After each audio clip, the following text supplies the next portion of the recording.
As Nações Unidas declararam 2014 como o Ano Internacional da Agricultura Familiar.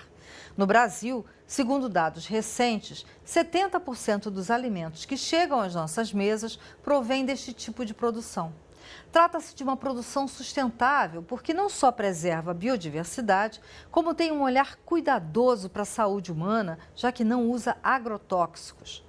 Por outro lado, o Brasil também é, desde 2008, o país que mais consome agrotóxicos do mundo. Para falar sobre este cenário aparentemente antagônico de riscos e oportunidades, hoje, na série Empreendedorismo e Sustentabilidade do programa Entrevista, recebemos Maria Emília Pacheco, presidente do Conselho Nacional de Segurança Alimentar, o CONSEA, que defende a agroecologia como um sistema capaz de alimentar as 7 bilhões de pessoas de maneira saudável, sem o risco de contaminação por agrotóxicos. Maria Emília, muito obrigada pela sua presença aqui.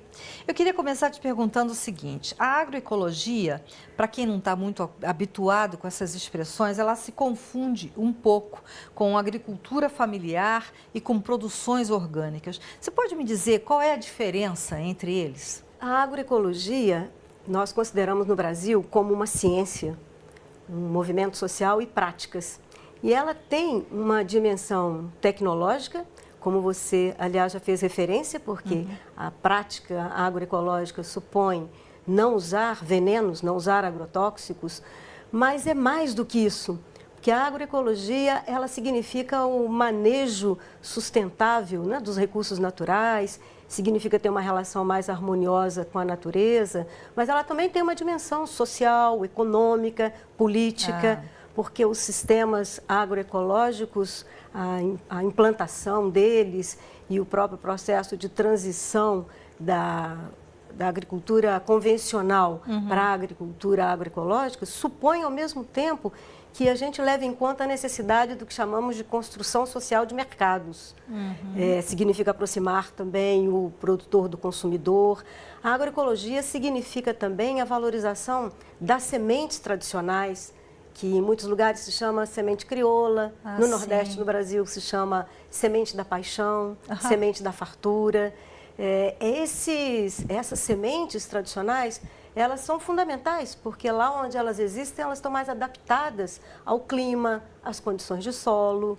Isso também inclui a prática agroecológica, né? E também quero dizer que os sistemas agroecológicos significam uma complexidade muito grande da interação dentro de um agroecossistema, como nós chamamos, das várias combinações. Por exemplo, em muitos lugares no Brasil se combina a pesca, a coleta com a agricultura, e dentro da própria agricultura há vários espaços, por isso que é um sistema.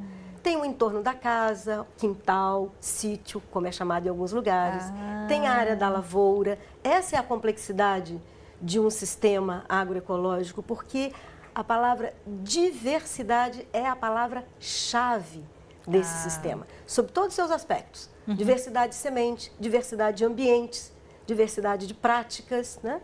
E enquanto o orgânico, um sistema orgânico, significa, sim, não ter agrotóxico, mas você pode ter uma produção orgânica de um único produto.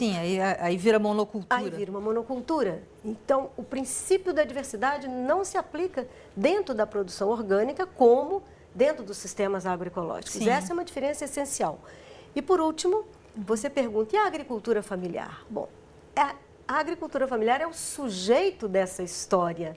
Então, é quem pratica a agroecologia, ou quem está buscando o que eu chamei de uma transição para a agroecologia, porque quer sair, está convencido, por razões de impacto na saúde, no meio ambiente, está saindo da produção convencional para uma produção agroecológica.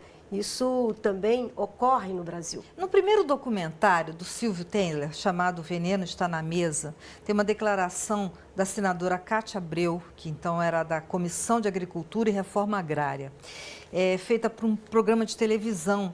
Ela defende, na declaração dela, o uso de defensivos agrícolas como, segundo ela, a única chance de os brasileiros pobres comprarem comida barata. Ela diz que para produzir alimento orgânico, e, obviamente, para exportá-los também, né, precisaria de mais 3 ou 4 Brasis. Eu queria que, na verdade, a senhora comentasse isso, mas é importante também a gente levar em conta que os alimentos orgânicos, de fato, custam mais caro. Por que isso? Bom, em primeiro lugar, a senadora Cátia Abreu, quando fala do custo, nós precisamos saber que no Brasil cresceu assustadoramente o uso de agrotóxico por hectare. De 7 quilos por hectare, nós já estamos em 15 quilos por hectare. E o aumento do uso de agrotóxico está intimamente associado à expansão das monoculturas, que tomam cada vez mais espaço no país. A monocultura da soja, do milho, do algodão, cresceram assustadoramente no país. Então, essa é a agricultura baseada, a agricultura convencional, como nós dizemos, né? Sim. Que vem da chamada Revolução Verde, que pregou isso. O que era uso preciso... de insumos químicos, de maquinário pesado. E o custo de produção aumentou. Cerca de 20% do custo de produção desse alimento contaminado. Cerca de 20% do custo da produção é com agrotóxico. Neste tipo de agricultura que se baseia nesse insumo químico. Depois queria também fazer uma correção. Nós não usamos a terminologia defensivos agrícolas ou remédio, como muitos falam, para as plantas. Na verdade, nós estamos falando de veneno, de agrotóxicos, e que tem um impacto na saúde humana gravíssimo e também no meio ambiente. Então, é muito importante que a sociedade, que todas as pessoas que estão preocupadas e querem ter sua parcela de participação na defesa de uma alimentação adequada e saudável, precisam ter cuidado com as próprias palavras, né? E depois, o preço dos produtos agroecológicos ou do produto orgânico. Né? É que no Brasil nós não temos políticas suficientes ainda que garantam que nós tenhamos uma alimentação adequada e de qualidade para o conjunto da população. Também entendemos, e no Conselho temos defendido, que é preciso uma política de abastecimento. Uma política de abastecimento que contemple um poder de regulação também do Estado em relação ao preço dos alimentos. E que a gente tenha um sistema mais descentralizado. Nós vivemos um contexto de uma concentração de corporações, desde a produção e as mesmas empresas que produzem os chamados insumos químicos, também produzem as sementes hoje, e num processo de concentração crescente. E também na venda, também temos uma concentração das grandes corporações, né? E com uma redução da rede varejista. Em 2006, o governo federal criou uma lei que regulamenta e define a segurança alimentar. Mas os pequenos produtores dizem que eles se sentem mais cobrados, no sentido de exigências legais, do que as grandes corporações do setor. É isso mesmo? Tem essa correlação? Na verdade, nós temos uma inadequação de muitas políticas e muitas medidas normativas no Brasil. Vou lhe dar um exemplo. Foi criado no Brasil um programa chamado Programa Aquisição de Alimentos. E esse programa está em expansão. Nós podemos já dizer com muita satisfação que cerca de 500 e tantos itens de alimentos têm sido comprados pelo governo através de várias modalidades, porque esse programa, eu vou explicar um pouquinho porque é importante para responder a sua pergunta. Sim. Esse programa, ele tem uma modalidade que é assim: o governo compra da agricultura familiar, também das comunidades tradicionais, os alimentos, e esse alimento chega na rede socioassistencial, vai para creche, para asilos. Cerca de 20 mil entidades no Brasil já têm recebido esse alimento.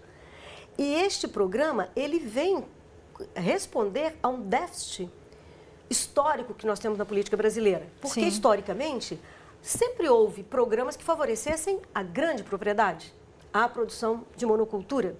E não havia até então no Brasil uma política que favorecesse a comercialização e, portanto, por consequência, o fomento desta agricultura de base familiar, né? E o que tem acontecido? Isso permitiu dinamizar economias locais, isso tem permitido trazer a visibilidade de alguns produtos, por exemplo, do extrativismo. E aí faço uma relação com a pergunta sua. Quando chegamos na análise das normas de vigilância sanitária, Sim. vemos que elas não são adequadas a esta agricultura familiar, a essa transformação artesanal. Que são muito exigentes. Exato. As exigências são basicamente as mesmas que são aplicadas à indústria. E é preciso, nós queremos salvaguardar, evidentemente, como eu disse, a qualidade do alimento, Claro, que seja saudável, claro. mas é preciso adequar essas normas. E tivemos uma boa notícia no ano passado com uma primeira adequação da legislação por parte da Anvisa, porque há um limite para a comercialização da polpa dessas frutas, que são tão importantes para substituir os refrigerantes. A revitalização dessa economia, a possibilidade da utilização, da transformação desses frutos nativos nos vários biomas, e são inúmeros no Brasil e variados, né? Transformá-los em polpa de fruta para um suco natural, claro, é extremamente importante. Para isso, a legislação sanitária precisa se adequar. Esse é um exemplo. Um outro exemplo. Os agricultores se queixam, com razão, porque os agrotóxicos recebem subsídios, sabia? O que nós estamos defendendo, por exemplo, é que haja uma taxação desses produtos, porque são prejudiciais à saúde, tal qual se fez com o cigarro no Brasil, e que os recursos a serem ressarcidos a partir daí, que sejam destinados a esta agricultura agroecológica e tal. Porque o custo, e também é isso, tem muita... A legislação, às vezes, do âmbito estadual, municipal, também encarece essa possibilidade dos agricultores fazerem circular os seus produtos. Então, há várias normas e políticas que precisavam ser adotadas para reduzir o custo dessa produção. Você defende muito, quer dizer, o Conceia defende muito o circuito curto dos alimentos. Eu queria que você explicasse exatamente o que isso quer dizer. Precisamos evitar que haja o passeio de alimentos. Os alimentos, às vezes, percorrem milhares de quilômetros. Quando nós falamos, temos até preferido o termo que é o circuito de proximidade. Isso significa que nós precisamos descentralizar o sistema de distribuição e abastecimento alimentar no Brasil. E como é que se faz isso? Bom, isso se faz apoiando feiras, e principalmente as feiras agroecológicas. Isso se faz apoiando sistemas de rede da economia solidária, e existem muitos no Brasil. Significa garantir que o pequeno varejo consiga sua sobrevivência, que não seja tragado pelos grandes monopólios. Ou significa valorizar experiências como temos no Brasil da rede Ecovida, em que tem um sistema de caminhões que saem percorrendo municípios do estado e vão fazendo a troca de produtos, saem do Rio Grande do Sul com a maçã e vão até o Vale da Ribeira, em São Paulo, por isso que nós chamamos circuito de proximidade. Sim. E vão levando e trocando produtos que vão compondo feira, trocas, etc. São iniciativas da própria sociedade e que precisam ser compreendidas e transformadas, né, em política pública. Então, com isso nós vamos reduzir gasto de energia. Sim. Nós vamos fazer uma aproximação maior... Combustível também. De combustível, isso. Vamos permitir uma maior aproximação entre quem produz, entre quem consome.